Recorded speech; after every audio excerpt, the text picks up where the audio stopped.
Hello mga ka-DJ TV Printer Vlog. Meron tayo dito ang Brother MFC L8900 CDW.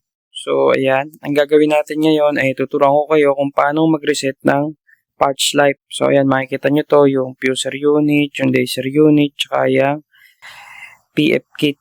PF kit 1, ayan. Makikita nyo yung parts life niya, konti na lang. So para maging full yan, kamukha ng mga nasa taas, ganito yung gagawin natin. So, dito sa may printer, hold press nyo itong home button. Diinan nyo lang, huwag nyo bibitawan. Tapos, press nyo to. Yan. Tapos, paglabas nyan, press nyo yung asterisk 2864. Lalabas yung maintenance. Paglabas nun, pre-press kayo ng 88. So, antayin lang natin.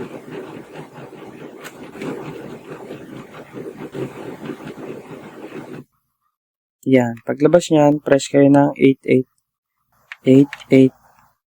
So, ayan. Pag nakita nyo yan, ito i-reset natin yung laser unit. So, press nyo lang tong set. Lalabas yan. Okay. Then, set nyo lang para ma-reset.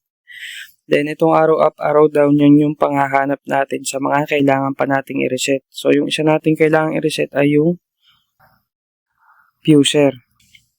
So, ayan. Pag arrow up natin, makikita natin yung fuser. So, para ma-reset, press nyo rin yung set. Ayan. Dalawang press lang sa set para ma-reset. Tapos, yung isa pa natin kailangan ay yung PF kit 1. So, hanapin lang natin PF kit 1. So, ito, PF kit 1. Then, press nyo yung set. Set uli para ma-reset. Okay. So, ibig sabihin, na-reset na yon. Press nyo itong cancel button. Then, lalabas maintenance, press kayo ng 99 para mag-restart yung machine. Yan.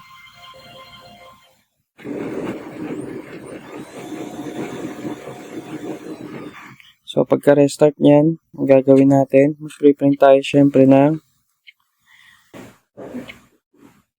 printer settings para makita natin kung na-reset na nga.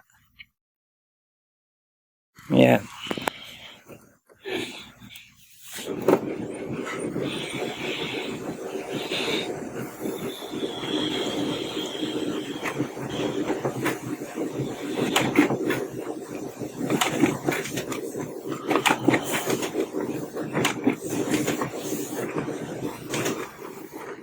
Okay. So, ito na. Tingnan natin. So, ito yung kanina. Pangatlong page. Galing natin tong dalawa. Ayan. So, kung makikita nyo, ito na yan. Ito yung kanina natin. Ito yung reset natin. Fuser unit, laser unit, tsaka itong PF kit 1. So, ito na yung result ng ano natin. Yung pag-print natin. Ayan. Okay na. So, yun lang po. Mga ka-DJ TV Printer Vlog. At kung nakatulong po sa inyo yung video na to, huwag niyo po kalimutang mag-subscribe sa ating channel. Maraming salamat po.